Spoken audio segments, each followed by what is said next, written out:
Last week I watched a crazy video from WhistlinDiesel in which he strapped a jet engine to a merry-go-round and then he rode on it, as any normal person would. While I can't necessarily condone that behavior, I can certainly recreate a tiny working version of that same merry-go-round that will fit on a shelf. The first thing I did with this build was to recreate the engine digitally and then turn it into a real tangible thing using some Hollywood magic and fancy editing.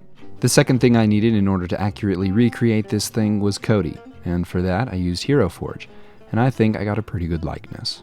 The rest of the merry-go-round I'm going to have to build from scratch, which will take a little more time, and that's what I'm going to do now. I printed the engine in 2 parts and hollowed it out so I could put a light inside, recreating that nice realistic jet engine glow. Obviously real F-16 engines aren't made from glass, so I gave it a base coat of silver spray paint.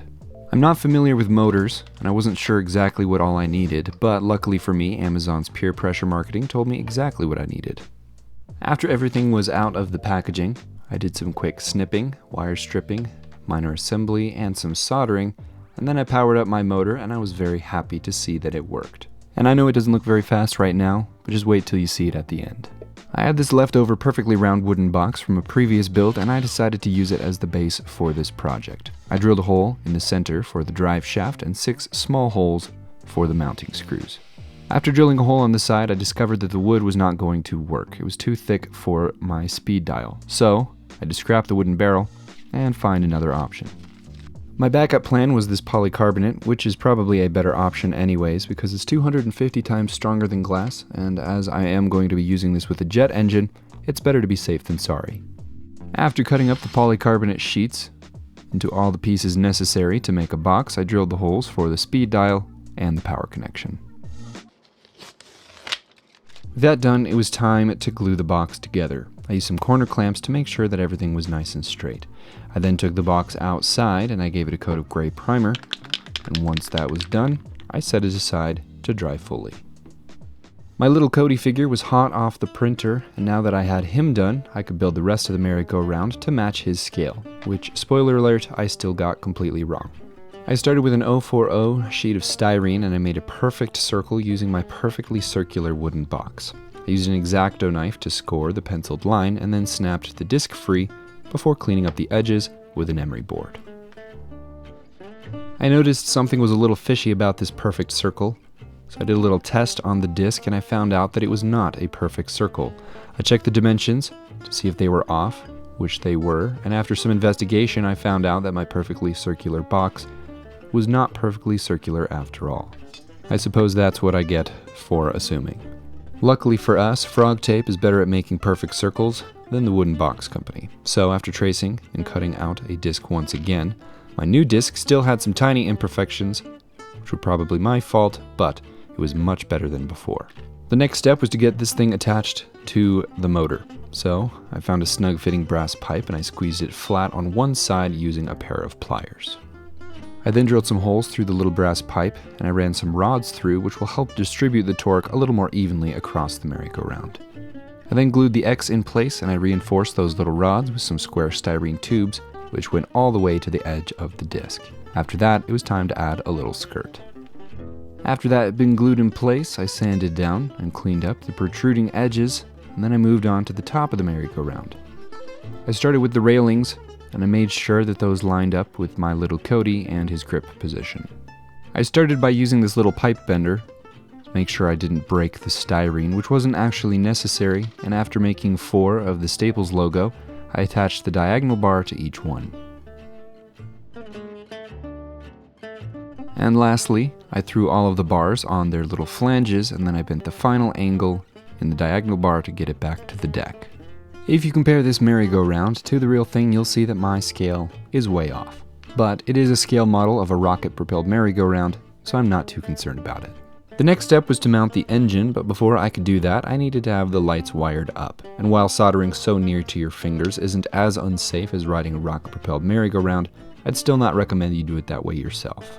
After threading the wires through the engine, I glued the 2 halves together, and then I ran the wire through the deck and I glued the other 2 rails in place.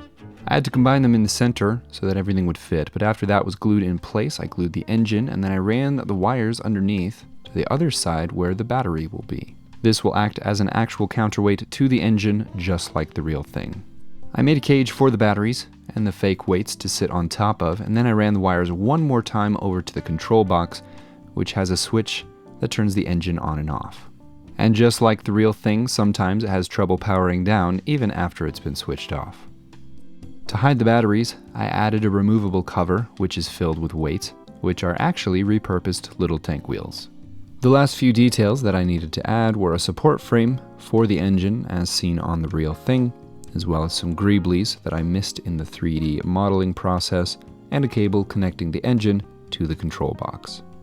And with that, the merry-go-round was done being built, and it was ready to be primed. In an attempt to keep this side of my hobby mat clean, I flipped the hobby mat over before painting. And while I paint this, I'd like to give a huge shout out to all of my patrons. Another liberty that I took, when compared to the original, was the number of colored pie pieces on the deck. I opted to split it into 4, while the real thing is divided into 6 alternating red and blue sections. After the work with the airbrush was done, I switched to a brush and began painting in all of the details. I like the red and blue with a hint of yellow color scheme on this merry-go-round, and my best guess at why he did that is because it's a tribute to Southwest Airlines or the Mongolian flag. After a dark base coat and some gunmetal dry brushing on the engine, the last thing to paint was the licensed operator of this aircraft, with his orange pants, his white shoes, black hat and shirt, and his ear protection. With the main event all done and painted, it was time to move back to the base. I broke out the airbrush once again to paint the whole top of the box with an earthy color, before adding some static tack and some Tennessee bluegrass. After the whole thing was full of grass, I shook off the clippings and I saved them for later.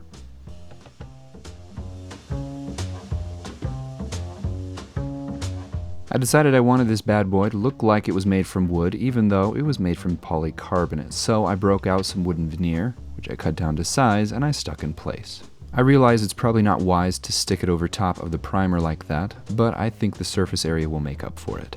I cut the existing holes in the veneer that I had covered, and then I stained the sides of the diorama with brown 4.0, which I followed with a coat of spray-on polyurethane.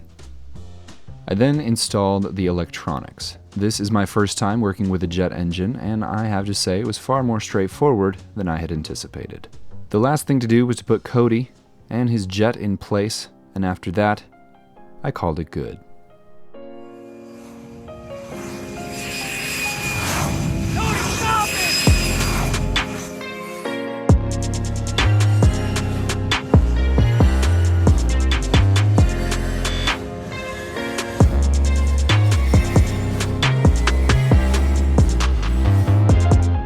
That is it for this video. Thank you all so much for watching. Hope you enjoyed. Huge shout out as always to my patrons. You guys are the best.